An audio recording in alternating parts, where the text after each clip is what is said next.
Welcome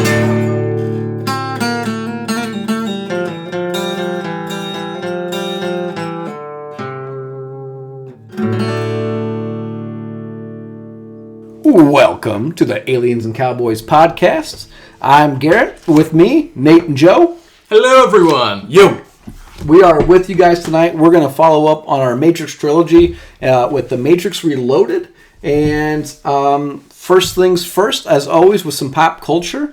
I know, Joe, you've been wanting to talk about this upcoming movie for a while, right? Yeah, well, it's been in development hell, so to speak, for ages. And video game to movie adaptations are notoriously awful. But that being said, I'm a big Gears of War fan. I'm not sure I've ever really mentioned that much on the podcast at all, but big Gears of War fan.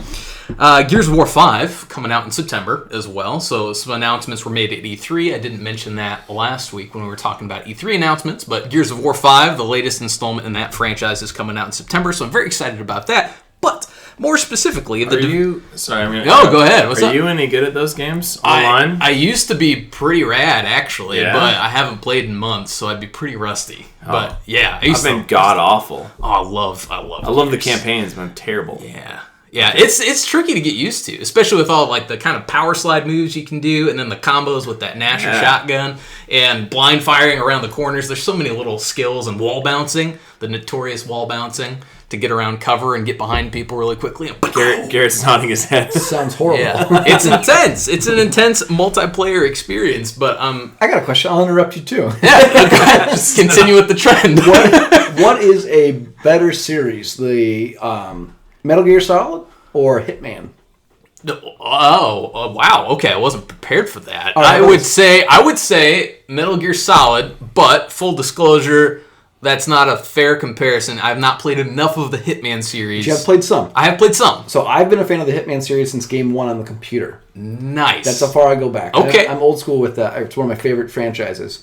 Okay, enough of that. Nope, fair enough. So anyway, sorry, to circle back. Development hell, not Gears of War 5, but the Gears of War movie, which has been kicked around for years. I don't even remember the first time they announced this potentially, but it finally seems to be getting some official traction now, and it sounds like the direction they have chosen to take is to sideline the games in its entirety. Thank God. And just set it in its own completely rebooted separate universe. So it's going to carry with it themes of the game, of course, and will probably still feature reinventions or maybe direct copies of existing characters, but they are trying to free themselves completely from the confines of the existing game world to make the movie, which I think actually is a pretty smart move on their part. Those games, Gears of War, right? Those games sucked.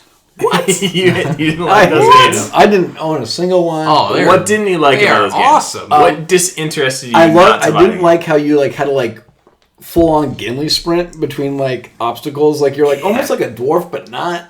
The roadie run, as they call it. Yes, the hunkered down run. Now, to be fair, I am definitely much more a fan of the Call of Duty series. Okay. Same thing with Hitman. I prefer shooting humans. As bad as that sounds. We've had this conversation. Yeah, I'm not a big fan of shooting aliens, and so the idea of also chainsawing people, wasn't my thing. That's weird. I remember growing up, Nate, you liked Gears of War. I really enjoyed the campaign mode. I was terrible at the multiplayer mode, which is why I asked Joe that question. Most multiplayer games. I was so bad at finding the glitches. No, I disagree with that statement. Shots fired. But that's will not stand, sir. I'll jump back. Okay, so Garrett, but you really liked Rainbow Six Las Vegas, which is very cover oriented, right? I love cover-based shooters. Yeah. Is it the camera shake? Literally the roadie run camera shake? That kind of you didn't like about it, or was it? I don't know. It's more systematic. I feel in Las Vegas versus Gears of War. So I've always tried to be that guy that's always trying to look for that sniper rifle. That guy in every campaign. Okay. Just my luck though. Every time I went to go get it, some scrub got it right before me, and you just have to especially Halo, you just have to stick them at that point. You know what I mean? So you can pick up your weapon, and then get kicked out of the game. Yeah, exactly. You get one or two shots off before you end up just having to kill each other. But no, I thought sniping in Gears of War was horrible. The long shot is there's a big learning curve. That definitely was a turn-off to me. That it had been a better sniping game. Mm-hmm. I thought that would have been better. Because I know, wasn't it like if you shot somebody, like the heads would blow up and stuff like that? Yeah, I mean, Gears of War, it's one of the more bloody. graphic series or franchises I can think of right now. So yes, everything, the violence is kind of over the top, but I liked the cover-based elements of it. The world building that they've done I thought was really kind of intriguing as well. So in terms of the fact that it's not an enemy that's invading in terms of from space, like a traditional alien invasion, the idea of the Locust and later the Lambent is that they've existed underneath the ground for centuries, and they're now being pushed to the surface because the Locusts are fighting this other kind of creature called the Lambent, or other species, whatever you want to call it. Do they have any casting ideas? I don't think they have anything for that yet. Any this is director, still writer, nothing that I have seen. It's still super early, so that development hell I referred to, it's entirely possible that when we're doing episodes a year out from now, I'm like, so no movement's been made yet on this Gears movie. That's entirely possible. That's how you can tell it's a successful podcast. We're doing episodes a year from now. Out from now. I'm planning ahead now, guys. Yeah. Episode 80.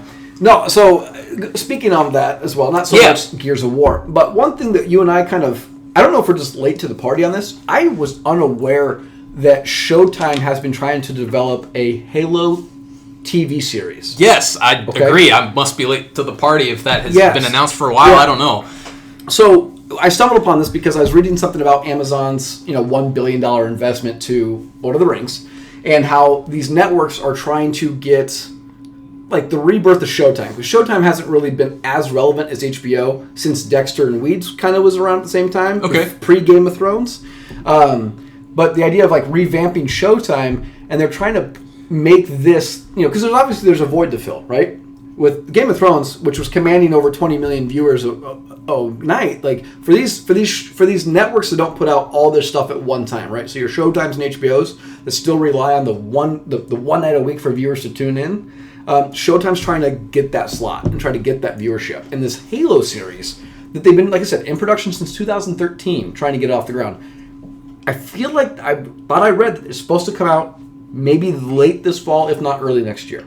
Holy cow. Does anyone understand the business strategy behind releasing a once a week show versus just a Netflix situation where the whole season is released on one day and the whole thing is available? I think it's just it depends on the network and the metrics they're using to gauge that. I think there's something to be said, and I'm sure there's actual research done for this. This is me just spitballing, but from a marketing perspective, I think by releasing one episode a week, it builds the hype a little bit differently. Whereas Stranger Things coming out in July, I'm super pumped for that. But give me a weekend, and then I've forgotten about it. I won't forget about it. I love that show, but I watch it, it's done, and I move on. Versus something that Game of Thrones that forces you over a period of 6 to 10 weeks, you're committed for months to tuning in each week for that new episode. And I think that builds just a different level of hype for whatever show you're promoting. I think maybe that shows a lot of confidence in the show quality that you're providing too. Like we talked about Game of Thrones, right? People can provide just responses on the entire season almost instantly and watch them instantly, right? And ruin the viewership from that point, right? But here's the thing. So if you release, say, something like Stranger Things all at one time, you're going to have people that watch it the same day. You're going to have people that watch it over the weekend. You're going to have people that watch it sporadically throughout a couple of weeks or 6 months from now.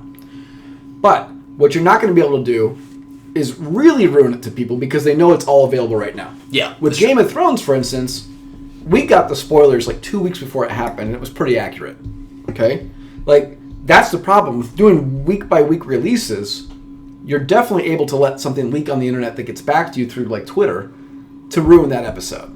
Whereas, once it's all released, it's only ruined because you chose to not watch it. The only reason why Endgame got ruined for us is because we chose to wait until it was almost out of theater to go see it this last weekend. Had we gone right away, we might not have known what the spoilers were.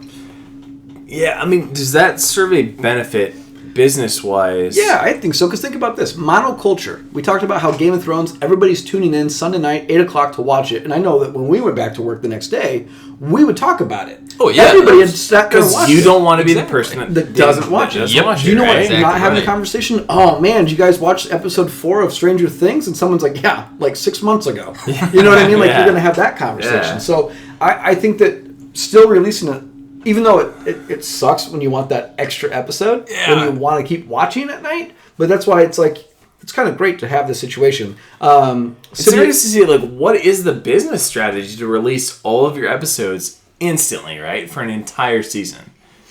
I think that's marketing from the binge perspective. I think that's Netflix just marketing just in a completely different capacity than what HBO is choosing to do. Yes. Whereas Netflix is promoting content based on the fact you can sit down on your couch for 10 hours straight if you wanted to, with that bucket of popcorn, and binge watch a show. HBO's taking a step back and say, nope, we release weekly. Well, and what's interesting is we kind of had this conversation. I don't know if we talked about this on the pod a couple weeks ago or meant to, and we just didn't. The idea was, is it better to keep a show going on Netflix or to start a new show?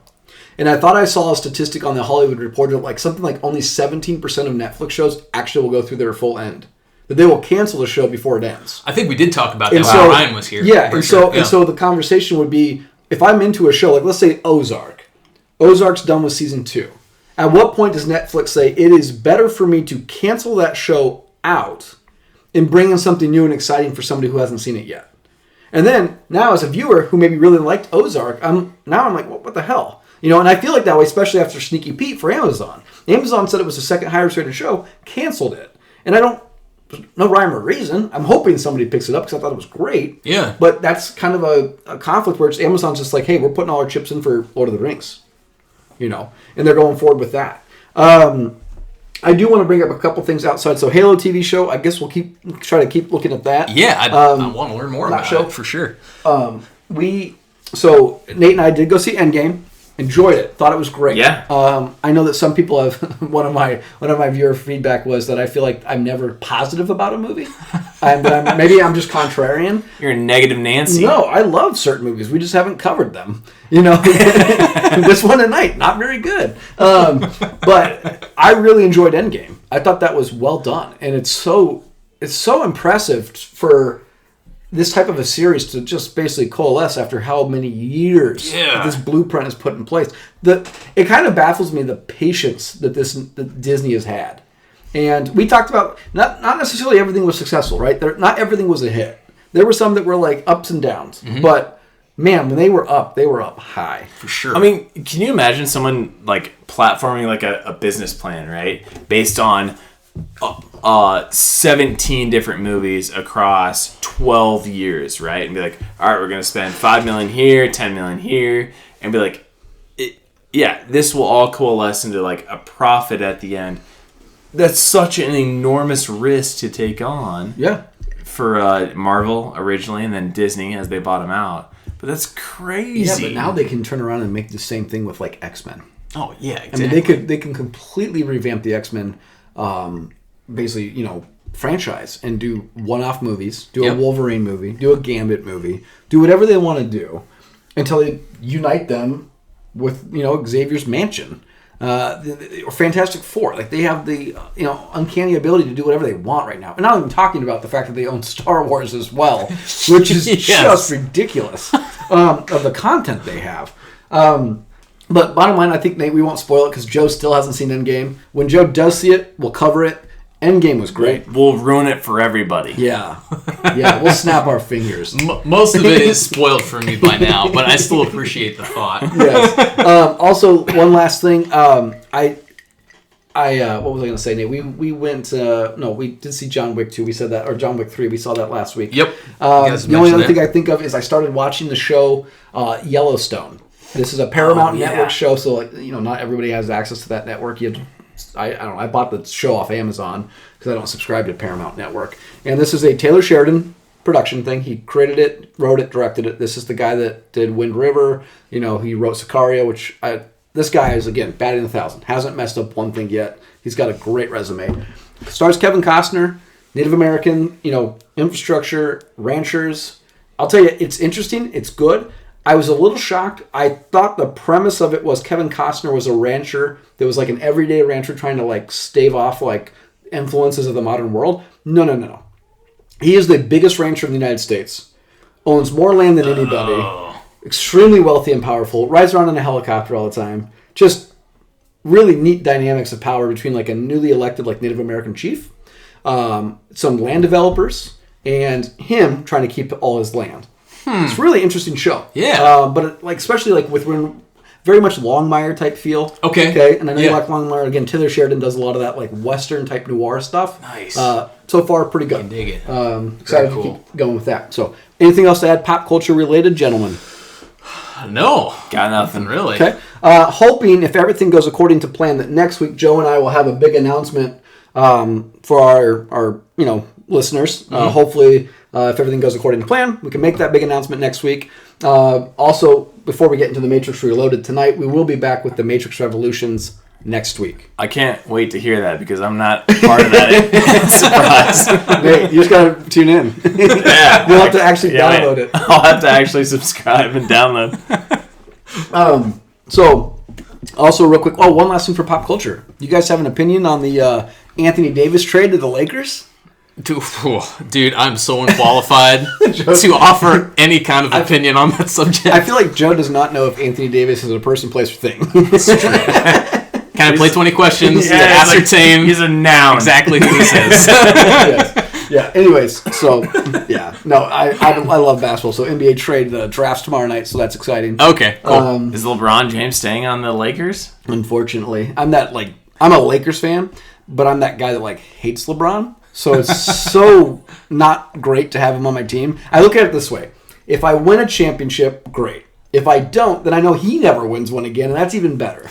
So I'm a Kobe Bryant fan through and through, so I can't be a LeBron fan at all. Gosh. Growing up, Nate was a So you're not a Lakers fan. No, you're a Kobe Bryant Lakers fan, but not a LeBron fan. Anthony Davis fan now. He's great. He's amazing. He's the best player in the world. All right. So In the world, you're here to hear. Yeah. Mark it down. Hot takes on the Aliens and Cowboys podcast. Hot takes. For the NBA draft. All right. So let's get into tonight's episode. This is going to be Matrix Revolutions. Okay.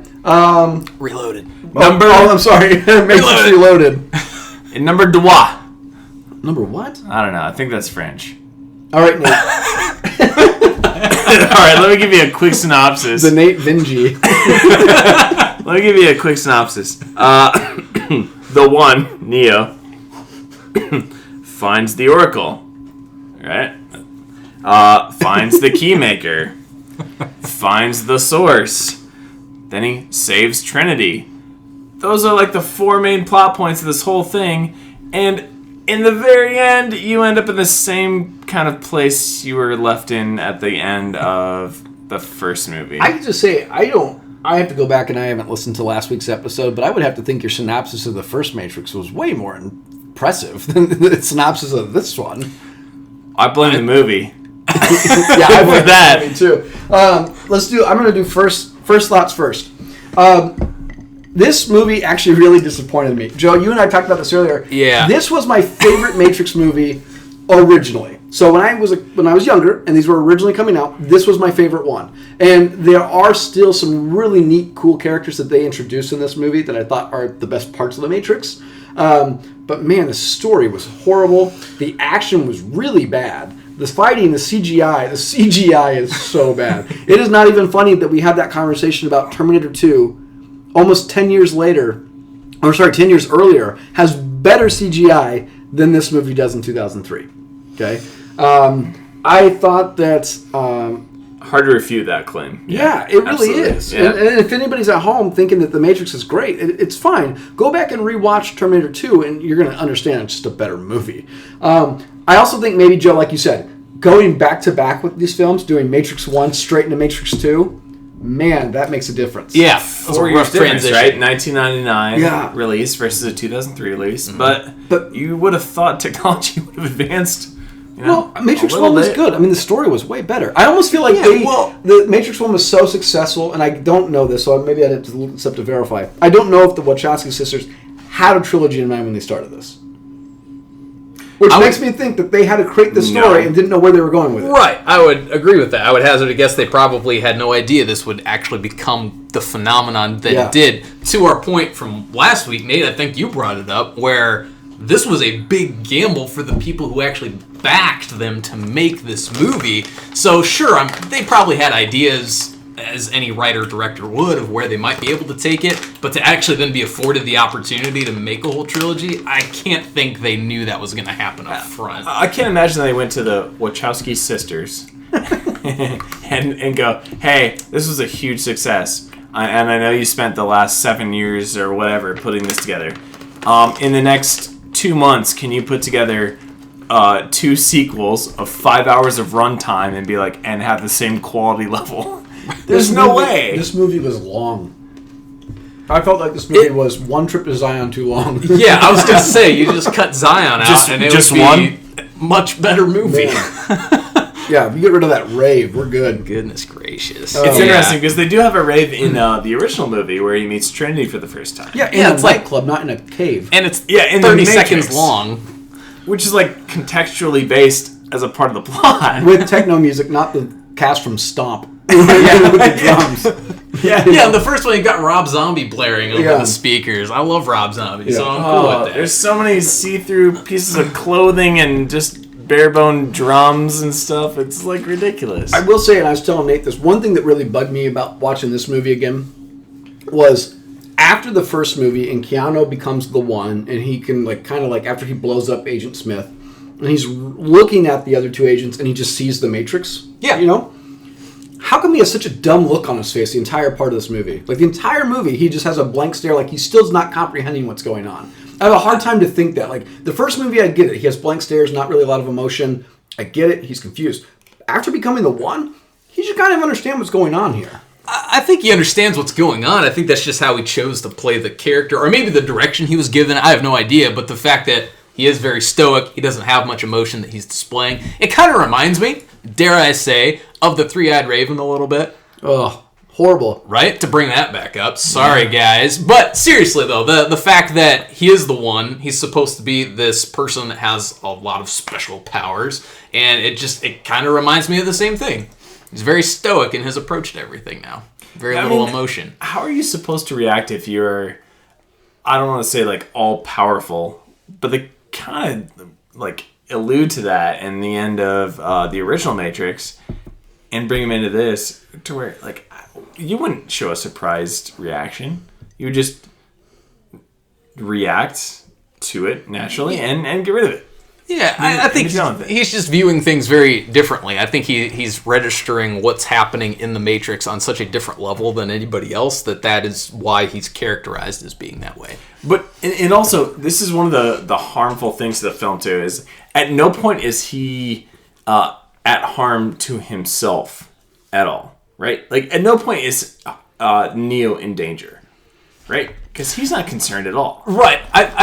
One of the parts I find most fascinating, at least by the time we're in Reloaded, is that that's true. Within the Matrix, this kind of sense of urgency is more or less removed because Neo is kind of all-powerful. But the fact that his existence still hinges on the fact that his actual body is plugged in, where the machines are actively hunting them down throughout this movie, I think that... Until the end of the movie, well, when he's clearly not plugged in. When he's not plugged in, which I think that part's pretty cool, the fact that he can, influence the real world outside of the Matrix. But yes, up until that point especially, there is, I would say, a pretty real sense of danger, because if something happens to his body when he's plugged into the Matrix... I had a couple notes on this. The first entrance, scene... Wait. Nate actually prepared for this one. Yeah. Viewers out there, I actually watched the movie before the review. I got a text. Thanks, Joe. Thanks, Joe. I got a text two days ago. Finished, boss. Yeah, that's right. About time. This is your choice of trilogy you want to cover. So first scene in Matrix 1, Trinity is in a dark room or whatever with like a hard line and all these police officers surround her, right? And she does this crazy jump kick, whatever. Yeah, awesome. Right? So in this very same formulatic situation, she jumps off of a building with a motorcycle, lands in a security guard kiosk, and she blows up That's got to be the most explosive motorcycle I have ever seen in my entire life. Let me go on the record right now and say she is still the best part of this trilogy so far. She really is. She's still the best part of this trilogy. She's the best character in the series. And I have no problem with any part she had in this movie. I have nothing to critique her about. Okay. Seriously, she was great. Her as an actor. Or her as a character. Carrie Ann Moss, I think, does a phenomenal job. Because, I could easily see, an Angelina Jolie being a way better Trinity as far as, the action goes. But Carrie Ann Moss, who I don't know if is an action person, does such a great job as Trinity. But the character Trinity is so good. Mm-hmm. And she's, again, best part of the series, in my opinion. And I could not critique her one bit in this movie. Yeah, okay. I would agree. Okay. Or the first one. She's good. Yeah, absolutely. Because I'm not shit out of stuff out of everybody else in this movie going forward. Yep. Okay. I do want to bring up a couple things, Nate, unless you wanted to keep going. No, keep going. Okay. So 2 things, Nate, Joe. I remember because I watched this movie in 30-minute increments. Okay. Oh, that's right. And I told you. So it took you 5 days to. Yeah, but it's great. I finished it actually yesterday morning. 2 things that really bugged me about this movie. One is when they're meeting together in the beginning of the movie, mm-hmm. and Agent Smith knocks on the door. The dude opens it and says, "What do you want?" At no point in the first movie were they ever engaging with anybody outside of their collective unit during their jacked into the Matrix scenes. Just does not alarm this kid, this young guy, that Agent Smith, who I'm sure he would recognize as an agent, but I guess there was some darkness, there was some light showing behind him, whatever. Okay, we'll give him a bit of headlights in front of the middle door. Yeah, with his brights on. I'll let that slide. But the idea that he was not concerned that guy was there. That should be the biggest red flag ever, that somebody knocks on your door to say, "Is Neo home?" The guy asked for Neo by name, and he's like, "Oh, no, he's not," Maybe, how do you know who Neo is as a non-member of this collective? So that bugged me. And then when they're coming into Zion, and I even showed this today, I brought this back up tonight, put it on the TV to show him. They're approaching the gate. There are people jacked in to let them into Zion. What are people jacked in for? That's a continuity. It's got to be the biggest continuity error of the movie. Because there's no reason to be jacked in the real world. They're in the real world. Right. You're directing people outside of the Matrix to enter. Not when the Nebuchadnezzar. By the way, Nebuchadnezzar. Yes. Nebuchadnezzar. I was calling it the Ebuchadnezzar all last week, and neither one of you corrected me. Sorry, I should have corrected you. Nebuchadnezzar. I blame listener feedback. Yeah, no. But the idea that they actually had people jacked in to operate that door doesn't make any sense, because they're in Zion. That is the real world. There's no reason to be jacked in. Yeah, I like to view that. I mean, this is just headcanon. I don't know if it's actually the in-universe explanation, but they have a program written to handle that specific task, but also manage other Matrix things that might be going on. So you cut to that in terms of that gate opening scene, but I can't believe that's literally all they're doing there. There's got to be more to that we just never find out what it's about. I love Joe's optimism. Yeah, I love it. I love it. I had a note here that said the gun flip on the mech warrior dude before the gates are even closed. Yeah. First of all, so cheesy. Second of all, you're not even doing your job. You're not even defending the gate. You're just there flipping your guns around. But he's looking cool walking down the walkway. I told Nate, before we do Revolutions next week, I'm remembering I really enjoyed that battle with the mech warriors, okay? I thought the mech warriors were really cool. So I'm going to go on the record and say, I remember that I liked that. We'll see what happens after I watch it next week. Or every day for the next week. All right. Anything else? How about, okay, so good brief synopsis, Nate. So it's very brief. It's very brief. So now we're in Zion. This is our first glimpse of Zion. And what it actually is. Yeah, I'd stay in the Matrix. No, seriously. No wonder Cypher wanted to go back to the Matrix. Yeah. I'm serious. It was no different than living life on the Nebuchadnezzar that we talked about last week. Sounds horrible. Okay? It's not great. Ignorance is bliss. Joe, I'll jack you back in. You get your family back. You're good to go. You're going to show up at work tomorrow. You're ignorant. Talk to clients. Sounds great. Yeah, I mean... Unless you have a bad day at work. Yeah. You're like, yo, nope, I want to do that again. Oh, that's choice, and we'll get to that later. Oh, the concept of choice. Nate's going to deep dive. I can't wait. Yep. How many beers have you had? Oh, I'm going to so deep. Let's do casting changes. Or not really casting changes, because most of the cast is the same. Couple changes, though, was the removal of the character played by Tank, and they brought in Harold Perrineau, I think it's Perrineau, to play Link. He's famous from Lost. He's famous from Oz. He's a good actor, but I think Tank was a better character.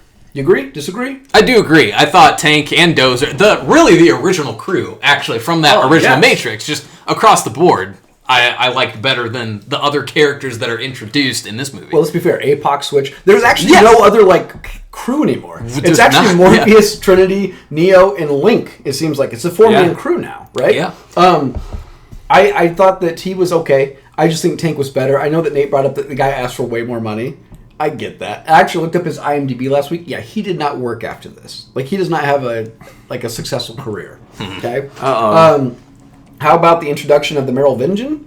Yeah. Or Vinci. I like that character. Monica Bellucci as Persephone. And my favorites of the movie, Seraph and the twins. Yes. And Seraph originally supposed to be played by Jet Li, which would have been really cool. That would have been very cool. Yeah, he'd have been twice as cool. He would have played much larger of a role, I'm sure. Oh yeah, definitely. Yeah, I agree. Should have played a much. I mean, he plays a really cool role in Revolutions, especially when they go through that nightclub. But he could be a cooler character. Garrett, can I ask you a trivia question? Oh, I can't wait. All right, they're doing a drawback scene, right? And they're showing they're in the city of Zion. Okay. And they're pulling back at nighttime. Yep. And you see kind of looking down the shaft and all the tunnels and stuff and all the bridgeways. Okay. What's the population of Zion? 350,000.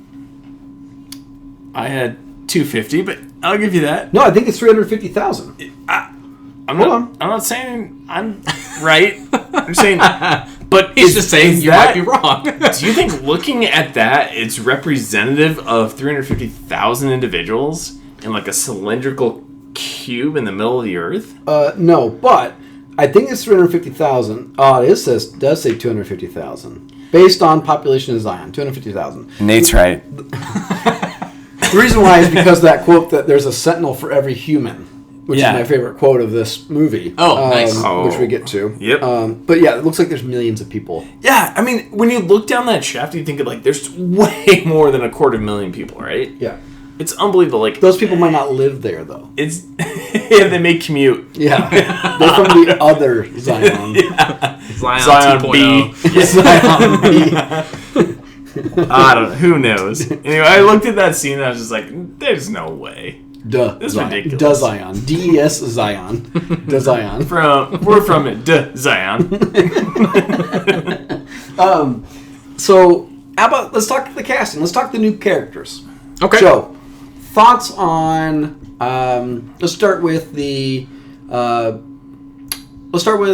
I don't know, the Merovingian, because he plays a very key role in this Merovingian. Merovingian. Oh, yeah. And this is my impromptu questions that I warned what's you up? guys ahead of time. Uh-oh. Joe, you're a worldly guy. Oh, well, thank you, sir. Quit scrolling through your phone. Yeah. Can you spell Merovingian? Oh, gosh, Merovingian. Thank God you got that question. I'm going to go with Merovingian.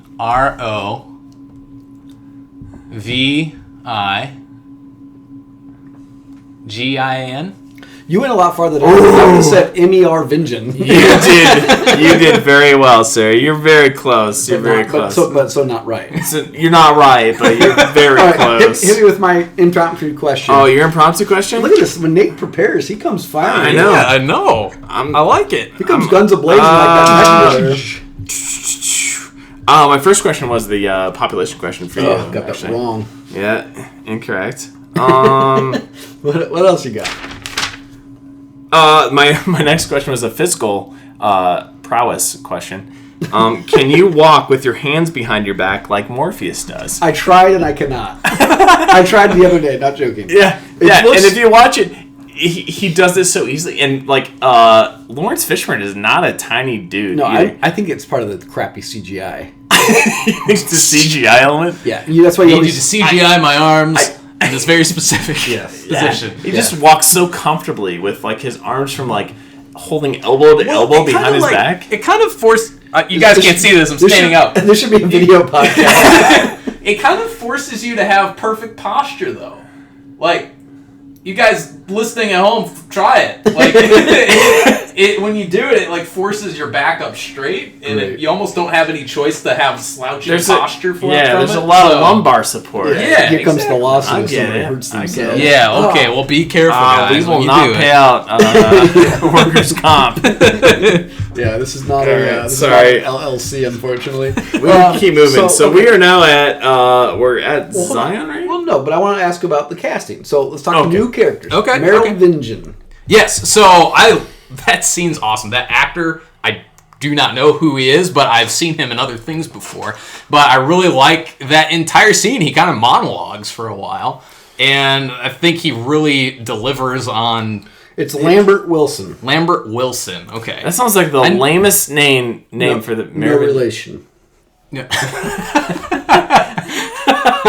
Just Thanks for clarifying Just in that. case you guys were worried. Yes, but I really like that character of the Merovingian. Well, I don't really. He's a jerk, so I don't like him in that sense. But the portrayal of that character, I think, is very strong. He's great, and the French French accent he has. I don't know if he might be French in real life. I don't know. He's really good. And Monica Bellucci, Persephone, really good too. Definitely. I don't know if I first saw her in this or there was a Bruce Willis movie similar to Black Hawk Down called Tears of the Sun, which has a great cast. Yes, if you've never it does seen have it, a great awesome cast. cast of people. She's in there as a doctor in Africa as they're trying to basically get her out. If you've not seen Tears of the Sun, it's one of Bruce Willis's better work or better movies. Seraph, do you like Seraph? Yeah, I think Seraph's cool. I do too. I actually wish that he was in the movie more. I was a little concerned though that he seemed to be an equal to Neo. Okay. Yeah, more or less. Yeah. Are we concerned? They kind of allude to that being a test, and you just assume that Neo's maybe holding back a little bit? I don't know. Well, I guess, but I'm just... There should be no equal to the one. Right. Right. Which we'll get to because the name. you brought off camera about off mic about the fact that why is he fighting these agents when he blew up Smith in the first one? Why doesn't he just blow the other ones up? But we can tackle back to that. Okay. But just Seraph as an equal, because I understand that he is the bodyguard to the Oracle, so that's an extremely important position. Clearly, I'm assuming he could hold his own in a fight, not just with Neo, with other people like he does in which will be future forward revolutions. But I'd like to see him fight an agent. You don't get to see him fight Smith. That's true. You just know that you assume he gets kind of taken out. Yeah, and I think this... Go ahead, Nate.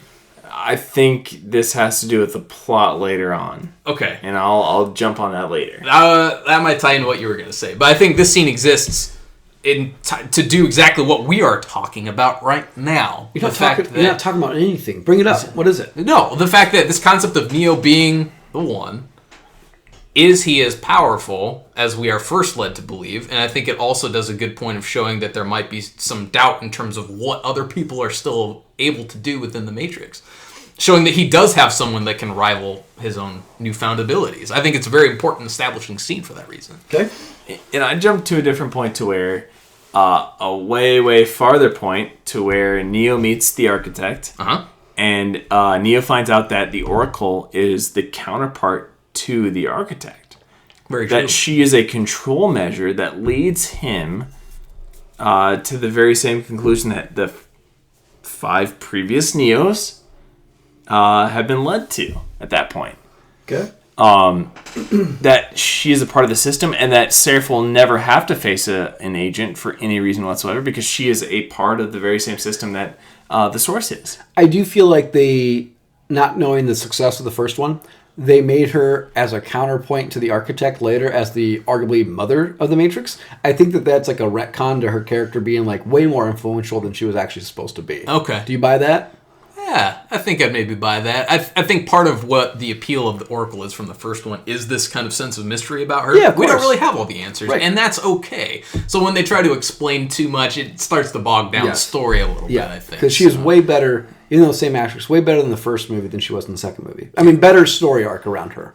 I actually still really enjoy that scene. Yeah. With her and Neo again. Yeah. But I agree, the scene from the first one, far and away, I think is a better scene between the two of them. Yeah. And in retrospect, you think about like all the vase that we talked about when you spill it. She doesn't know. She knows the choice, and she knows what. She kind of knows what you're going to decide ultimately, anyway. Yeah. But like they play her off as a good guy. Yeah. When ultimately she's a part of the system. Yeah. Right? Yep. Yeah. Even though you read the Architect and you feel him as like an antagonist, right?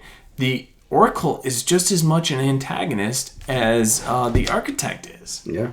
In retrospect. I looked up Seraph's, or I think the real actor's name is Colin Chow or Chu.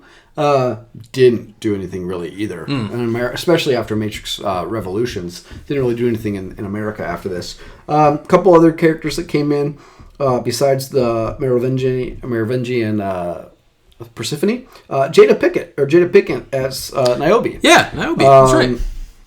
What do you guys think of her? Introducing a Morpheus love interest. I liked her character quite a lot, actually. What I did not like, which, I mean, we can probably readdress this later for another category, but I also think the story gets bogged down with Morpheus' rivalry. I'm drawing a blank with the other commander's name. But that rivalry, I don't care for that. The character of Niobe, though, I think is really cool. She's got a cool action sequence later in there as well. So I'm glad that they did more to build kind of these other captains and other soldiers, if you will, that can go to the Matrix and also provide assistance in these circumstances. Commander Locke. Commander Locke, yeah, that's right. A couple other people that popped in here. Roy Jones Jr. Makes an appearance. If you're not sure, he is a amazing boxer. Was like probably the number one boxer at the time that this happened. Oh, nice. He was like the main featured boxer in the video games The Fight Night series. Okay. For quite a while. That's cool. He's the guy that sells basically Morpheus. He'll keep his ship there just so he sees what Locke does to him. That's him. Okay. Let's see here. Anybody else that pops in here? I think that might be for the most part it. Anybody else I'm missing, Nate? You can think of? No. How about this? Anybody you wish would have been in this movie in any other role? I mean, I think Jet Li would have been really cool as Seraph. That would have been really cool. If they could have expanded on his lore and his character development. Yeah. Anybody else for any of the other characters? Malcolm McDowell for the Architect, I thought would have been kind of a cool choice as well. Is Malcolm McDowell from Clockwork Orange? Yes, exactly. Yeah. That would have been really good. I thought it would have been really good as the Architect. Yeah. So. The twins should have been continued throughout the series. Think so? There's such an interesting concept, and it sucks kind of that you didn't have a face-off between Neo and the Ghosts to have like kind of a more equal playing field. Just because everyone else except Neo can't really do much in the Matrix. I don't know a lot of French actors, but I thought about this as like a different Merovingian. What about Gerard Depardieu? I would need a visual to know who you're referring to. You ever seen The Man in the Iron Mask? I have. It's been quite a while, but I have seen it. So he is, let me show you a photo just so you know, he is that guy. Oh, it would have been an interesting take. Definitely different. But as a French actor, he's kind of more, I think, a comedian than he is a serious person, at least in the movies I've seen of him. And I think that would have been kind of an interesting thing. I mean, because the Merovingian, the guy that plays it, Lambert, he kind of plays it nonchalantly, kind of funny, sarcastically, not really a serious guy. I don't know. I would have liked that. Yeah. Do you want to hit on the actual plot points that the Frenchman or the Merovingian actually touches on? Hit us with it, Nate. Go for it. He really lays on the biggest point, which I don't think you really catch on while he's talking, is that the illusion is choice. Okay. The whole time. Which, if that's true, then the entire first movie has no value whatsoever, right? Because your theory is that he breaks the system, the Matrix itself, that Neo does, right? And then you jump into the sequel, Reloaded, and you come to find out later on, beyond just the Merovingian, that choice is exactly that. It's an illusion. After he has this discussion with the Architect. Mm-hmm. And the Oracle is the individual responsible for providing choice and providing a situation within the Matrix that allows humans to assume that this is the real world. Yeah. Well, no, I think that's Are we having that debate now? Choice? Or do you want to hold that till the end? Now's probably a good time for it, actually. Do it. Since we're talking about it. No, well, I was just going to say, too, the fact that when Neo speaking with the Oracle again in this one, that this kind of recurring theme where he's not actually going to see the Oracle because he needs to know what will happen. He already knows the decisions that he's going to make. So he's kind of going there for this affirmation of sorts. And I think that's a common theme throughout as well. It's like he knows what he's going to do. The reason why I bring that up is because I believe it's also with the architect. Like, here's door number 1, door number 2, but you already know what you're going to do. Like, regardless of the consequences, you know that you're going to go save Trinity. Even after he hears everything else, after he knows what could happen to everyone else, he already still knows that he's going to choose the door that can allow him to go save Trinity. So I just think that's an interesting recurring theme throughout as well. And there's so many other more elements to that too, because he finds out that the Matrix, this is the 6th iteration. He is the 6th, the one. He's the 6th one to come through this whole situation, and he's the first one to actually go through we'll call it the wrong door to save Trinity, right? As opposed to the way the architect puts it is the entire human race. Yeah. Which some people allude to like as a complete bluff, but he tries to blow it off as the AI is willing to survive certain circumstances of life, even if you kill off the entire human race, which is what the architect kind of alludes to. Is that if you go in the wrong door, you're going to kill everybody in the Matrix, and you're going to kill everybody in the in Zion. Right at that point. What did you think of that architect scene?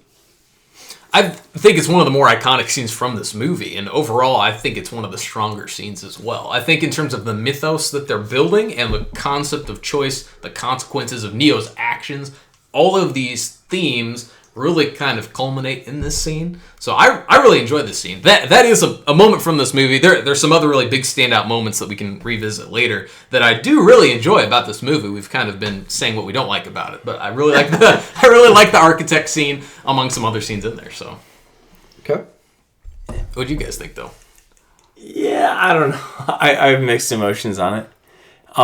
The fact that like the architect and AI can't configure a matrix that doesn't have a remainder, which is like what they talk about as that the anomaly, and which is what Neo is, and then it gets transferred every single time, and that the Oracle helps in that process in converting all of the human minds, but she is kind of colluding that you have to have an anomaly, and that she'll pretend to control it this whole time until the time that she can't control it, which is the 6th iteration. See, I think, and I don't know, maybe it's just me, but I felt like this man behind the curtain, the Wizard of Oz, essentially, this guy is supposed to symbolize.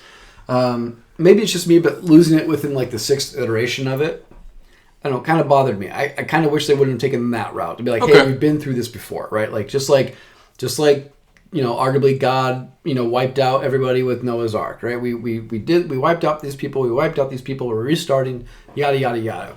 Because what we don't know is, not just is the one restarting, it's not Neo. Are we sure it's Trinity? Is it Morpheus? Or are there just other characters that are these other iterations of these people? It also reminds me, and I told Nate, there's also a lot of things that I don't think people give credit to, that this is a really interesting copy of Terminator.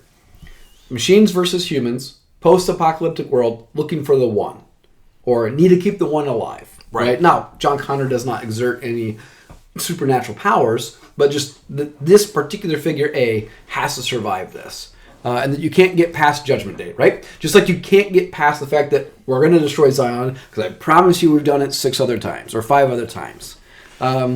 Just interesting. There's so many problems with that situation, right? Like, does the AI like displace them on the world of true Earth into a new location, or do they have the existing technology and infrastructure already in place? Like, your genetic code isn't very diversified when they say like 13 women versus 7 men survive, and you can say, okay, but how long does it take to get from, I don't know, what did I say, 22 people to 250,000? How much time that actually takes? Yeah. And like, like I said, there's not just that, but let's say they destroy Zion, right? And so and then all of a sudden they turn off the Matrix, turn it back on again, okay? And we reboot, right? Reboot. And all of a sudden everybody is, let's say, how long till the first person unplugs? Okay, so I'm assuming it's the iteration of man, going from the time that I'm assuming that they're restarting this program. Are we to assume that when they restart the Matrix every time that they're going from point zero to basically when we create AI, and we're just kind of just continue to like go through the original war? Yeah, is the AI rolling the dice, thinking like, okay, we're gonna stop them before they have the opportunity to destroy the whole Matrix? Well, but my question is this: is if he kills all the humans.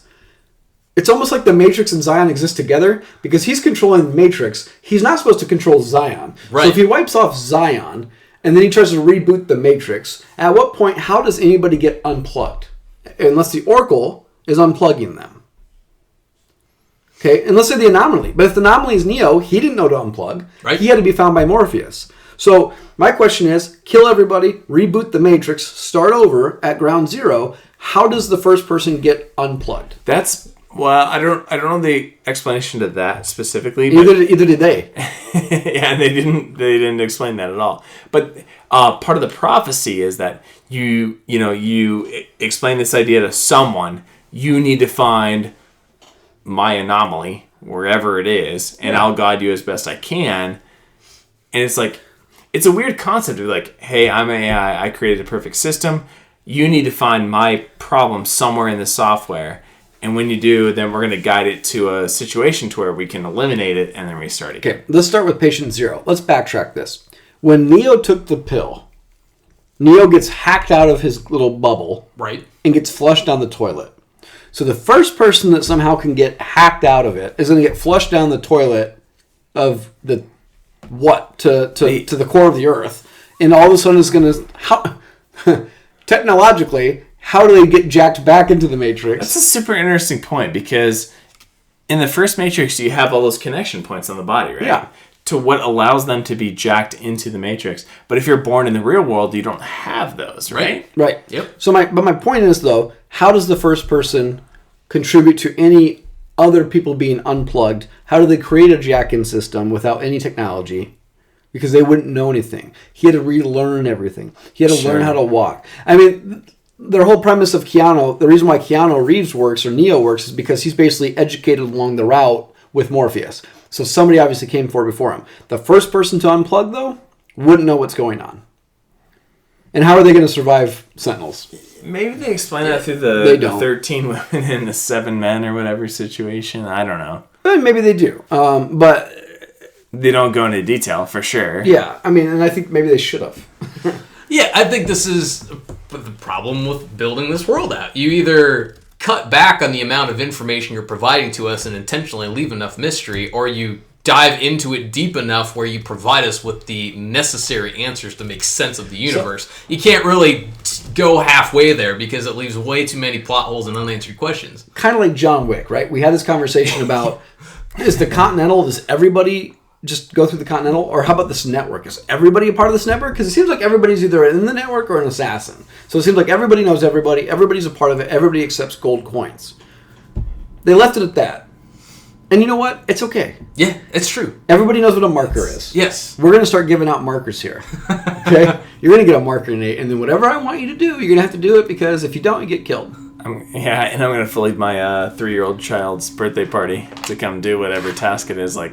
Whatever it is. Mow my chop lawn. ice. Yeah, exactly. But my point is, they didn't really go too in-depth into the world they built, at least like the detail. Yeah, exactly. They just like, this exists, this works, blah, blah, blah. The Matrix should have done the same thing. And again, it's probably because they went from one movie to needing to build 3 movies total and make the story connect. Yeah, I feel like there's a huge disconnect between... call it episode 1 and episode 2 and 3. Yes. Where they were written, like, 2 and 3 were written at this very same time. We're like, holy crap, we got $1 billion worth of production to produce. Yeah. And 2 movies. Let's do it. Yeah, we didn't know if this was going to go And anywhere. also, we don't have a story to go along with it. Yeah, exactly. So yeah, that's what I get caught up in, is not knowing, like, if you're building this world, I want to know how does Adam and Eve get started? Yeah, You know what exactly. I mean? How do they get Adam and Eve? how long does it take? Again, like you said, how long are they going through this iteration of, hundreds and hundreds of years, I imagine. Well, it has to essentially be thousands. I mean, you think it's the natural progression of time that we're thinking of, in our, technology. You'd want to be one of those guys, though. Well, so that calls into the question, though, too, of the accuracy of Morpheus's statements to Neo in the first movie. Because they talk about the timeline. They explicitly state the timeline, if memory serves me correctly. Yeah. So then, is that accurate? We don't really know. And Morpheus even says, in terms of, we don't know who struck first or whatever he advises of there. All we know is that we're the ones who torched the sky. So there's a lot of unknowns that they are working with, but it just, by the time you get to 2, it makes way more questions than it does answers. Here's a question. Yeah. Let's say that they destroy Zion, they kill all the humans, okay? Hi, Rookie. So they destroy Zion, they kill all the humans. What role does Agent Smith now, who is unplugged in this iteration of the Matrix, now exist as a virus going forward into the next world of the Matrix? Does he just get reset as well? Or is he now outside the purview of the architect? Right. That's a really interesting question to try and... I mean, where would they take that? Well, and he needs Neo to get unplugged somehow, or to get out. So is he then going to be looking for the one just to get out? Yeah, maybe. I don't know. I just think it's, again, they don't answer it. And they don't. No, they can't answer it. I get it. I understand it. You can't have all the answers to the trilogy. Right. But they tried to go so deep in philosophy or in theory in this movie that there's just so many questions now. Yeah. They do a good job, and I think that's also something that differentiates the first from the second. The second, they really try to, kind of blow your mind with all these philosophical questions, whereas the first one, I think they did it very successfully. They kind of plant these Easter eggs like Simulacra and Simulation, which is the book in which he's hiding his disc, which is a direct call-out to kind of the concept of the Matrix, although the original author of that would kind of contest the direct comparisons people make to Simulacra. I didn't read it. But anyway, I digress. So, Alice in Wonderland, right? You've got all these, the Desert of the Real, which I believe is also from Simulacra and Simulation, but all these different references that they have, and it was a perfect balance of it. And then you get into 2, and they're like, okay, here we go. Let's really bake your noodle, as the Oracle would say. Yeah, well, and I think the first one does a good job of making you go, whoa, is this real? Yeah. You know what I mean? It makes you question, is this the Matrix? And this second one doesn't make you question anything. They just can't tell the story right. Or continuity-wise, they can't continue this story. Yeah, the first one just does that question of whoa, what if this isn't real? It makes you kind of question that. They do a good job of provoking that thought. Or what is a simulation? Exactly. So, let's go forward here. Unless anybody has anything else to add on to that. Mm-hmm. So I'm going to jump in kind of out of context here, but okay. The whole illusion of choice. I'm going to jump back to that. Okay. Yeah, but the whole point of the movie, which I think does it a huge injustice, the whole concept is it flips it on its head, but it completely disregards everything you just learned in the first movie, as far as him breaking the mold of the Matrix, right? And he is just doing exactly what the illusion of choice provides during this movie.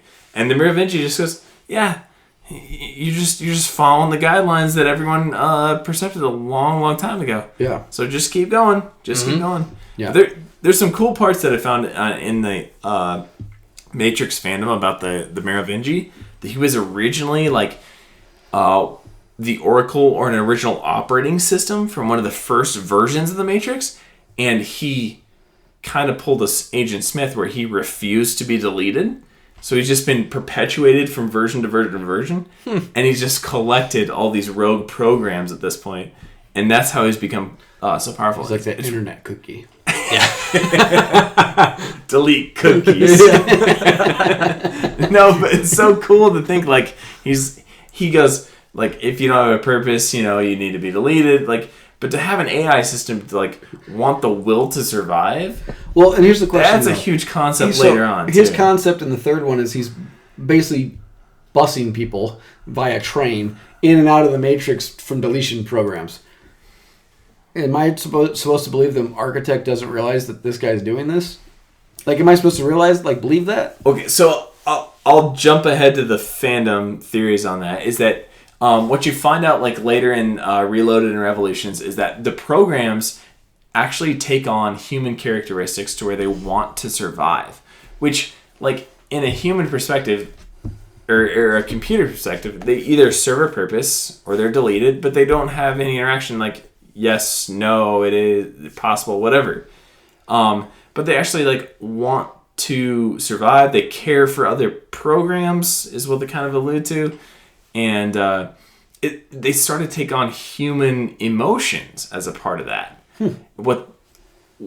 And a part of that is Agent Smith, who also takes on a human emotion of the human emotion of control and greed, as well as that. So you have AI that's evolved to a point to where they have AI that's competing against itself. Sure. In that respect.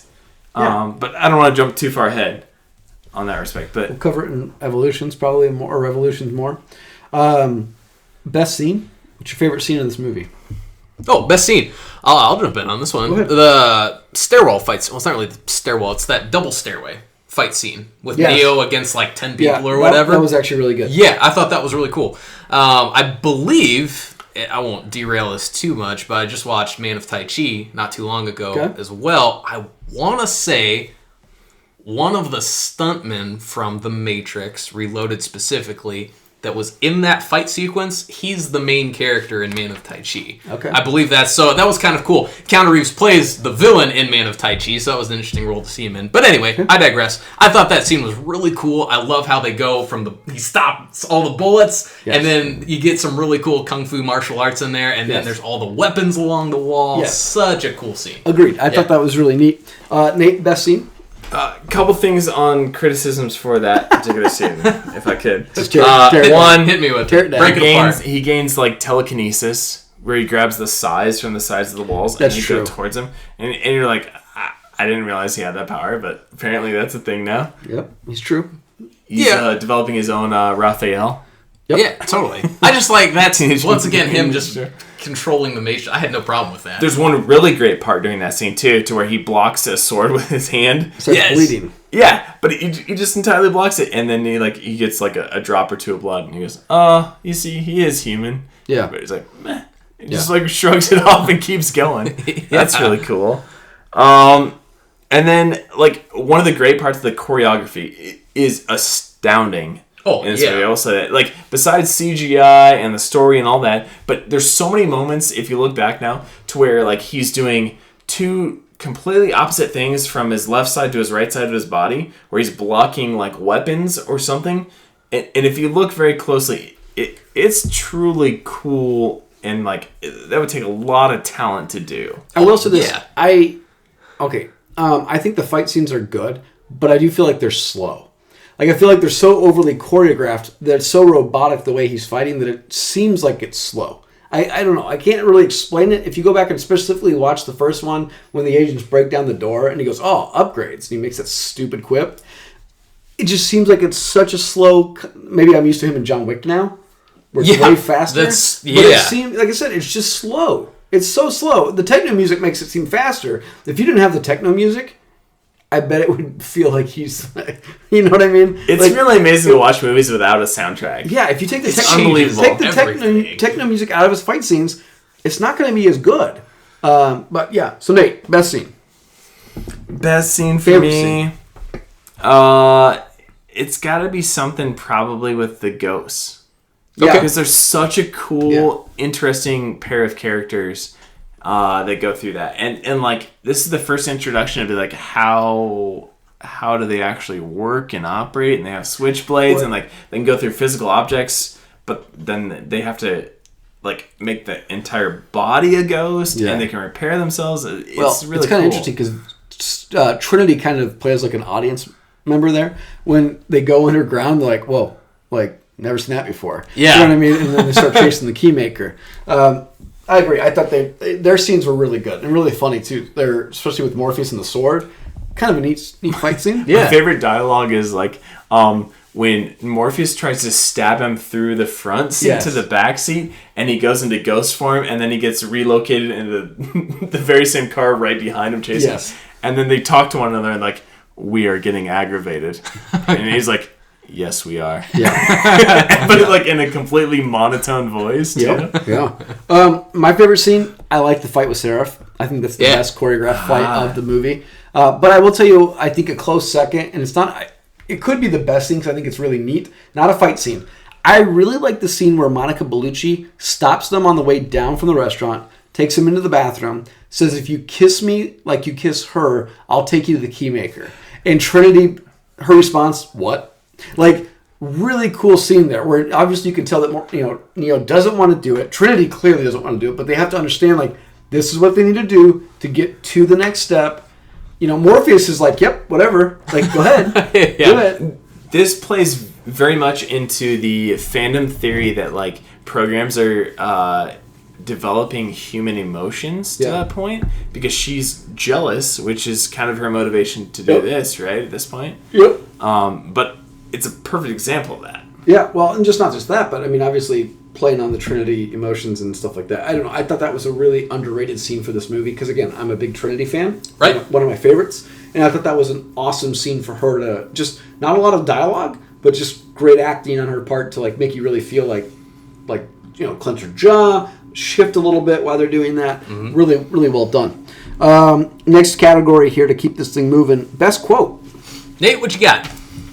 You put me on the spot first. Yeah, I'll go first then. You find the quote. Hit me. I liked the Morpheus quote. Again, I was wrong on the population, but it would be 250,000 sentinels, right? A sentinel for every man, woman, and child in Zion. That sounds exactly like the thinking of a machine. I thought that was a really good quote. Mm-hmm. Like, that they're going to systematically come to kill you if you're not going to believe me. Like, we need to do everything we can to defend this. We're going to have this battle. It's coming. Like, I don't know. I just think about the AI and systematically like, yep, we're going to send one sentinel for every child, one sentinel for every woman and man. Scary. Yeah. So I got one. Okay. Sure. It was when the architect, he's responding to Neo in the room, and he smirks when he says this. And when you're watching it, Neo goes, "I hope we don't meet again," sort of thing. And the architect smirks and he goes, "We won't." Oh, yeah. like he's at no threat whatsoever to the one at this point. Yeah. I really like that. Yeah, that's a good one. Definitely. Joe, do you got one? Yeah, I do. Mine revisits kind of what we were talking about with Merovingian earlier, and it's a quote by him in that scene, which is, "Choice is an illusion created between those with power and those without." Yeah.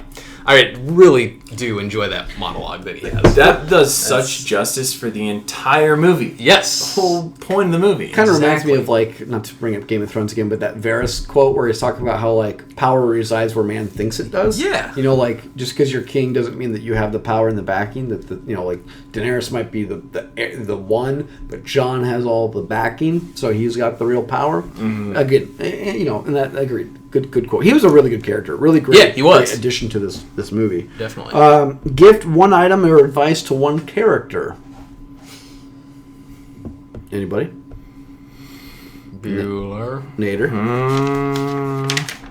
I'll go first. I'm going to gift advice to Link. Do not walk into your house screaming, "Where is my..." Yes, true. Kitty cat. Yes. Yes, because there might be kids on the floor playing. Right. Insert blank. Yep. For kitty cat. Okay. Anybody else? Anybody got any items? What's your best advice for this movie? But yeah, this movie wasn't very good. I didn't have an item. I did have advice though. Well, okay. Okay. I had advice too. Okay, so you walk into the movie scene where all the captains are meeting and all their like lieutenants or whatever. Yeah. It's like, okay, take a step back for a moment and think like the residual self-image, I think is what they call it. That's how you visualize yourself in the Matrix. Have you looked at some of the people's choices to like what they wear in the Matrix? It's ridiculous. Yeah, it's pretty wild. One guy's like a fluffy like. Nate, what would your image look like in the Matrix? My god! I will say, Morpheus looks like a boss. Oh, yeah. Not that I could pull that off myself. I would like to see you with some sunglasses without any ear holders. It'd be a bright white leopard print. Snow leopard. Snow leopard with a bright white vest and a red bow tie. No, I don't know. Joe, have you thought? That's just off the cuff. Joe's thought about this. He's a steampunk fan. You thought about what you would wear in the Matrix. Of course I have. Yeah, it would be like channeling my inner Mad Max. Actually, is kind of like what it would be. I want that. That wouldn't draw the agent's attention. I want that leather jacket. I want something that's got clockwork patterns on it. Yeah, absolutely. You've referenced steampunk. Absolutely. Basically, Joe just transforms into Mel Gibson. Sound like the Riddler. Yeah. Yeah. Interesting. Yeah, well, I just don't want leave the question marks off everything. Just bright green. Yeah. Okay. So you give advice to them to dress differently? Yeah, not to draw attention to themselves. Like that would bring the agent's attention. Let's go back to that meeting real quick before we go to Joe. Sure. How about the idea that they are coming together because they received all the same order to return home, and it's like they're confirming the order with each other? Like, let's risk life or death to confirm the order we all got. Yeah, it's like, hi, we got the High Commander's call. Let's go. Let's all hack into the Matrix and risk our lives and be like, hey. Did you get the same message I got? Yeah. We should go back. Yeah. And then enter Morpheus to be like, one of us needs to stay. but I need to recharge my ship. Yeah. I like it. Well, imagine where it's like, did you guys get this order? No, we didn't. Okay. Yeah, me neither. Good luck. You know, like what are you talking about here? Right? I'm just stupid. All right, go ahead, Joe. Yeah, so in the same vein of advice that might seem kind of silly, it's not the Nebuchadnezzar, it's the other ship, and I'm forgetting the name of it, but the guy's running across the walkway, and because their ship has fallen into disrepair, the walkway breaks, and he falls off and gets killed, and then the walkway swings around and impales the guy operating the controls to the Matrix. Yeah. I don't know. I mean, that part, unless there's some explosion that I missed that specifically caused that walkway to fall apart. It didn't fall apart, but it definitely loosened at one point. Weaken it? Is that specifically tied to an explosion? Yes. Okay, that makes a little more sense. But I don't know if they're trying to make ties between the fate of the Matrix versus the fate of the real world at that Joe point. was just saying, keep your ship up to date. Yeah. Infrastructure. Iron oxide, rust. Yes. Most cowboyish scene. Want me to take this one? Go ahead, Joe. Yeah, you referenced it earlier, actually. Saddle up, Joe. It is, yep. Yeah! It is the scene in which Morpheus, armed with, maybe an Uzi in one hand, and then the samurai sword in the other, and he cuts through the SUV that the twins are driving, and as it flips, he spins around and fires at the gas tank, and it explodes. Yes, that was awesome. Okay. I don't know. I have a hard time with this one. I mean, it's not like the coolest scene, but he just this is the first introduction of Neo when you know he has the powers that he has, and he takes on 3 agents at the same time with virtually no problem. Nice. Yeah. Not kind of mundane. I think that's a good scene. How about telling the architect to F off? Yeah. Yeah. I mean, that's pretty incredible. If you were told, so for instance, I know that he has a hard time coming to grips with things like he did in the first movie, understanding that he is the one. By this point, I think he would comprehend he is the one. I think he'd comprehend there are forces here outside of his control. If he arguably meets the architect, and the architect says, I've killed you 5 times already, it's going to be a 6th time, and he's like, no, it won't. It's not going to happen this time. That's the best point of that movie, too, is the way the architect presents that point is you'll kill all of society, essentially. Yeah. Your own race if you go into the wrong door, or you can go into this door and we'll just play nice there. So. But I mean, the same point. My 5 predecessors did that, and nothing's changed. You've still held us in slavery this entire time. Yeah. So besides the whole Trinity point and the love. Baloney. Listen. Yuck. Leave Trinity alone. Trins, she's the best. Yuck. What about what doesn't age well in this movie, besides a lot of it? They have a term for it. It's called Rubber Man. It's when he fights Agent Smith in the courtyard, and he has no bone structure. Horrible. With the CGI. Such a really a revisited, really bad fight scene. Worst fight scene in the movie. It's cringeworthy. And I would need to let's suspend our understanding of modern special effects and transport ourselves back to the year 2003 as best we can. Is that cool in 2003? Or in 2003, did we even think that this is goofy and they shouldn't have attempted something like this?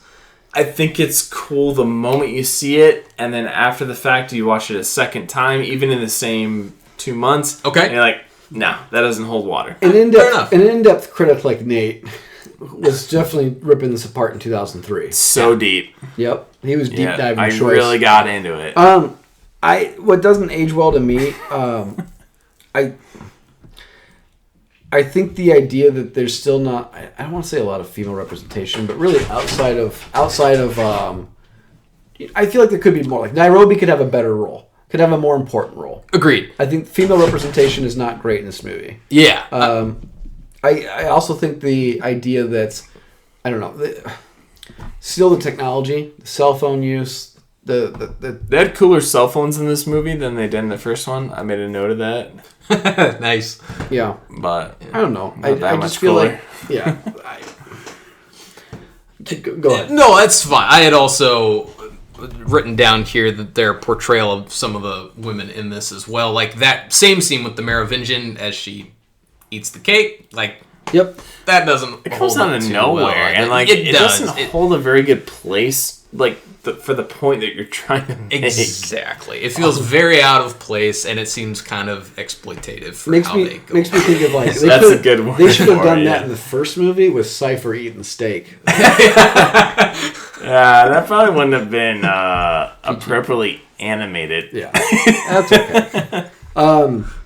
Yeah, I don't know. I think that the Morpheus Niobe love scene again, like you said, Joe, kind of just bogs it down. Yeah, it does. Zion doesn't age well. I No, think Zion was goodness 30 minutes gracious. too long. We kept going back. We wouldn't leave. We were talking to old white dudes. We were talking to old black dudes.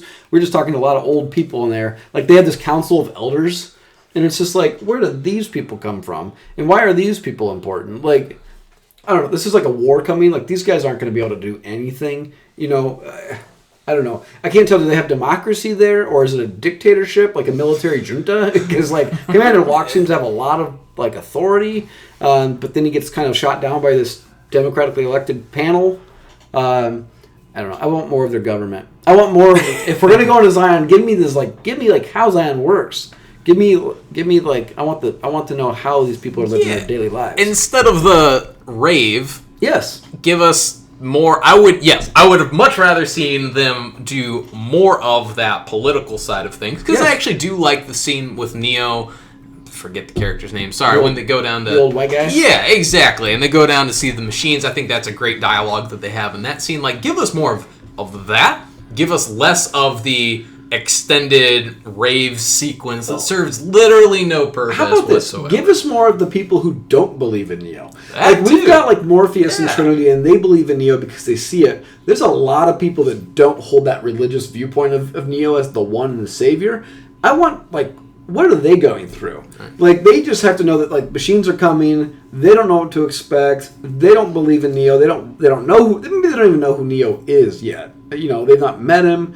I want to know, like, what does this faction of people believe do? You know, I don't know. Maybe give me a spin-off. If you want to give me a spin-off, give me a spin-off of like a random Zion person. There you go. Well, it seems like they do, though. They have some understanding, because when they get out of the elevator and everyone's lined up, it's very much that savior moment where we encounter the people in Zion trying to give Neo gifts and probably some of the last belongings that they even have. Yes. So, you know, there's very clearly his kind of legend, if you will, is growing, but then you have people like Locke serving as counterpoint to that that are like, no, this guy's nothing. We need to prepare for the war that will happen physically in this world. But what sucks is they portray Locke as like a jerk. Not like, maybe, you know what, maybe this supernatural person isn't real. Like, I don't know. I think today, Locke gets a better treatment. I think Locke's character is treated way better as, like, spirituality, I think, is on the rise, but, like, religiosity of, like, denominations is, like, declining. I feel like Locke is better portrayed today as, like, no, I don't believe. And I'm okay with that, you know. Morpheus's beliefs don't require him to believe.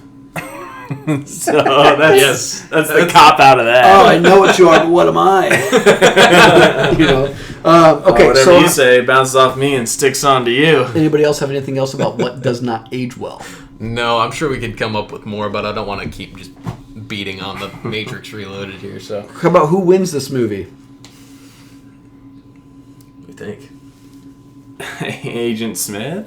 Think so? 'Cause there's a Okay. lot. So where he runs rampant? Speaking of Agent Smith, how is it that if he is multiplying himself at such a rapid pace, nobody gets a sense of that in the Matrix? He's Like, there's always times where Link or Tank was like, whoa, that's a weird, something, glitch in the Matrix. How is this not, like, the biggest glitch they've ever seen? I think this is what like the prelude to the third iteration of the Matrix is, right? The machines, the AIs, don't have control of this inherent AI program that they created, right? Right. So he has now become a virus to itself. Right. And they can't even control him because he's taking over every agent that they send in. McAfee would have neutralized this. Yeah, there's so many memes about Neo becomes McAfee, antivirus. Yeah. And that's, well, I don't want to talk too much about it, but that's kind of like what he's becoming, is this like Trojan horse to where he not only is like destroying the Matrix itself as a program, but we can get into this. He also exits the Matrix as a human being. Yeah. Yeah. Well, but in this movie. Well, my question Yeah. is, like, if things are glitching and they can read that there's a glitch, they might not be able to tell what the glitch is. How are they not seeing that he is turning people into him? Yeah. At such a high rate.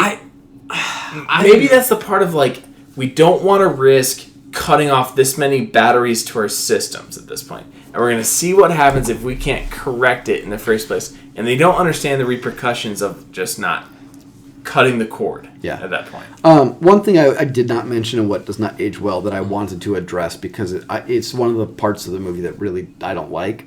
I don't like his flying. I don't like that he can fly. I don't like that he is Superman. Up to and including the rescue of Trinity. I'm okay with him saving Trinity's life. Don't get me wrong. I'm okay with that. If he's going to fly, let him do it. That's okay. I'm not a fan of him flying. I'm not a fan of him sticking out one arm to actually fly. I think that that's kind of bollocks. I'm not... I don't agree with him somehow being able to ghost himself into Trinity to pull out a bullet and then ghost himself back out with the bullet. And then to ghost her back in, like, jumpstart her heart and ghost himself back out of her. Like, there would be, like, a hole in her from where he punched through her chest, right? There's just a couple things about Neo where I don't like that. We don't, similar to Brandon, we don't know what his powers are. We don't know how powerful he is. But we do know he's not as powerful, it seems like, in this one that he was in the first one, because he just jumped into an agent and flat out blew that guy up. They talk about this a lot, about the Superman syndrome, to where you create a character that's all-powerful too early and that no one can compete against them. And where do you go from there? Yeah. Story-wise. But, I mean, like, the flying thing really, it didn't... Like, it's not just that it looks horrible in the CGI aspect of it, because it really does. Especially when he goes up in the sky after fighting... On the clouds freaking circle around him while he's coming down. Yeah. You know, I'm okay with him flying through the city and the cars are coming with him, because I think that's an interesting cool. idea. Windows of, are breaking and of stuff. force. I'm okay with that. That was cool. But again, I don't know. Like, tell me where he's at. Cap him a little bit, because if you don't cap his powers, then when he doesn't, I don't know. Because then what's that anime thing where it's the One Punch Man or something like that? Oh, right? yeah, One Punch Man. Yeah. Well, Tori, like, why can't he just one punch everybody into oblivion? But not just that, but like, we didn't even discuss this, Joe. We were supposed to. He gets out of the Nebuchadnezzar and he maintains his powers. Yeah, exactly. He still has a bit of a connection there. So I read a fairly good explanation on that, where he like absorbs some sort of like a Wi-Fi connection to the source. Because he does not take the route to the source to destroy it, he somehow creates this connection to it by going through the left door, and that contains his connection to the AI as well in the real world. Was there even Wi-Fi in 2003? Sure. I don't know. But like, you know, like I'm talking about like Wi-Fi is like 3G back then? Like not hardjacking through like your computer with like a Ethernet cord or whatever. Jeez, I don't even. 2003. I I know that at my house it would have still been dial-up at the time. No, but like, well, it's like we would have same thing. Dial-up. When we were in college in the first few years, you had to put like a jack into the little phone box thing and then jack it to your computer as your internet connection. I don't know if like Wi-Fi, specifically Wi-Fi as we know it today, existed. Glad that he somehow has it. Neo. I think, I know it's the boring explanation, but you can distill a lot of those moments down to them being like, you know what would be cool? Is that you can stop these robots but he's not even in the Matrix. Oh, yeah. And then they put it in, and they don't even think much about the repercussions of what they've just allowed Neo to do in universe. Like he EMP'd them and then fell over. Yeah. Yeah, but I would have thought they would have hopefully thought that through when Agent Smith somehow connected himself to the real world too. Right. I mean, it's you at his least counterpart. I agree. You at least see with Smith that how he goes about doing it. Like, so I'll give him a pass. Like, it makes sense, air quotes, from how he gets there. But with Neo, it's I don't know. There's a huge funny comment that I saw about that particular captain and his ship, how they go into the Matrix to receive the Oracle's message. Yeah. Right? How do they bring back a physical message through to the physical world from the Matrix? And like, because when you're watching it, they enter this warehouse and he hands them an envelope. The first guy takes the envelope and then he takes the phone, the hardline phone, and he goes through the Matrix to like deliver the message. And it's like, that's a big plot point. That's like doesn't make much sense either. I wonder how much they could. I don't think they could transport that to the physical world, but I love. Is it metaphorical? It's a fact. The loading programs. Like, I don't think we consider those very often, but the loading programs. That's how Neo gets all the guns in the first movie. It's kind of along the same lines of the training programs. Like, is there just a repository of artifacts that exist in this middle world that's not directly the Matrix world and not the real world, but it's this kind of loading program that they can use as points of reference to the Matrix? I don't know. Probably have something like that. Yeah, I don't know. Let's wrap this one up. Now, last question was always, is this a reboot or a sequel? I don't know what I said last week. All I just know is I don't want this to be rebooted. I'm okay. Leave it alone. I don't want the Animatrix to be brought back up. I don't want a TV show. I don't need Zion. To be honest with you, I don't need Matrix Revolutions at this point where we're going that way. I don't need to see Neo again. I don't want to see this as a new trilogy.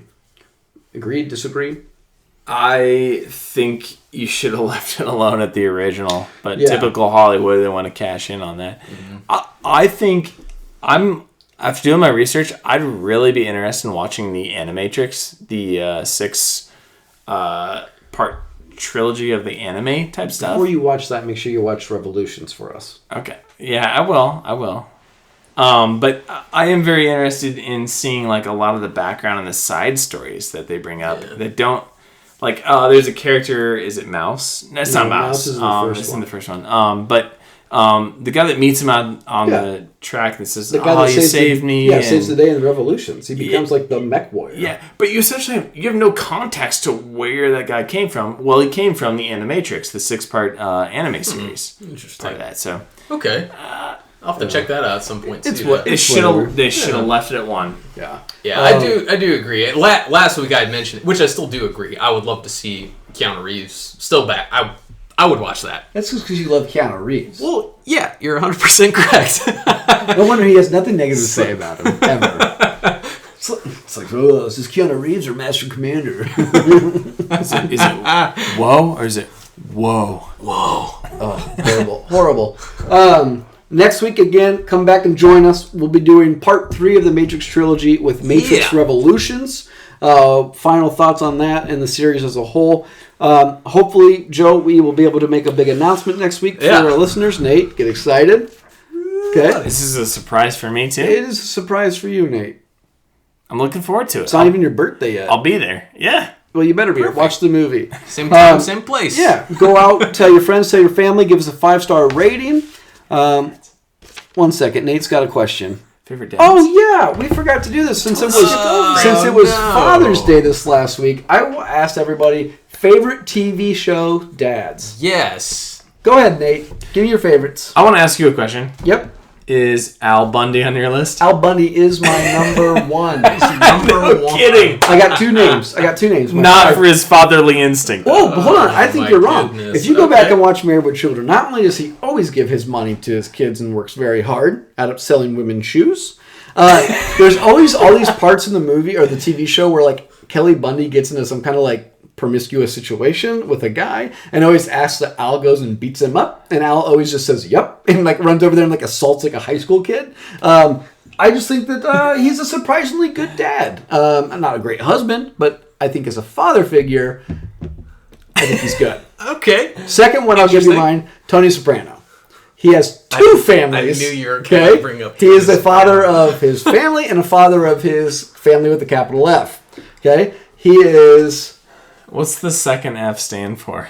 His like biological family. Oh, okay. And then the mafia family. Okay. Yeah. So he's a great father to his kids. I wouldn't say he's a great.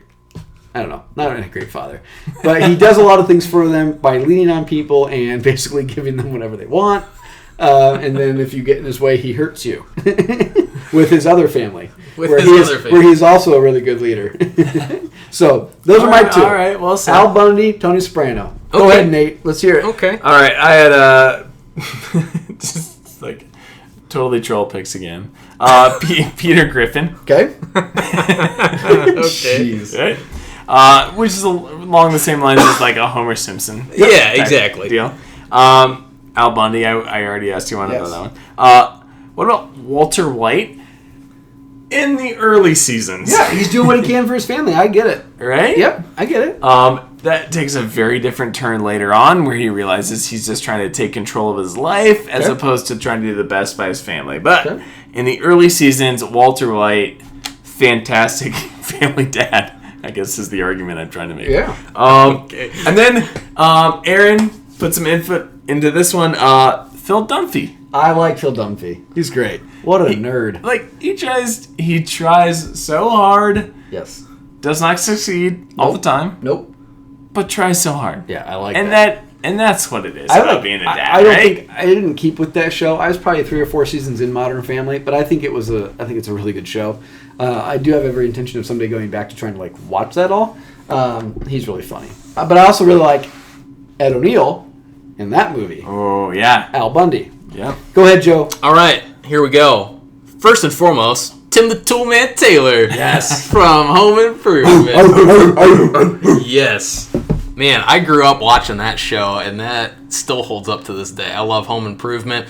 To tie in to that, because it's more or less the same character. Man Standing. Yes, the character of Mike Baxter, also played by Tim Allen on Garrett's from Last Man. bandwagon. Oh, I love Last Man Standing. I do too. I love the backs. That show I is own. great. By the way, I have found every season of Tool Time Home Improvement. Oh my goodness! Did you really? Yep, bought them all. I would love to rewatch that. Yeah. That would be amazing. Well, yeah. First off, you watched the Bourne trilogy. Bourne trilogy. First. Yes, I know. I'll get to work on that. Another one I had on here was Marty Crane from Frasier. Okay. As well. I'm not a Frasier sarcastic follower, but Yeah, also a show I grew up watching. I have fond memories of crowding around the TV watching Frasier. So, yeah, Marty Crane, though. I think he's a good pick there as well. Okay. And go ahead. I heard some. I'm not a fan of that '70s show, but I heard the father of that was good. Oh, Red? Or Malcolm in the Middle, I heard too, which is also Bryan Cranston. Red Foreman from that '70s show, and Bryan Cranston from Malcolm in the Middle. That's a good. I got that one Red too. Foreman, yeah. I guess there's an argument to be made there as a father who cares, but it's a total hard ass about it for how he actually. I don't know. That's the only way he knows. Yeah. Exactly. All right. Anything else to add, gentlemen? No. We went longer than even last week. Did. Sorry, everybody. You guys know you love listening to us. Again, like I said, give us a 5-star rating. Leave us a review. Hit us up on Twitter at Alien and Cowboy. Email us comments, questions, concerns, aliensandcowboys@gmail.com. Like I said, until then, we'll be back next week with the results of the NBA draft and Matrix Revolutions. Good night, everybody, and cheers. Cheers. Cheers.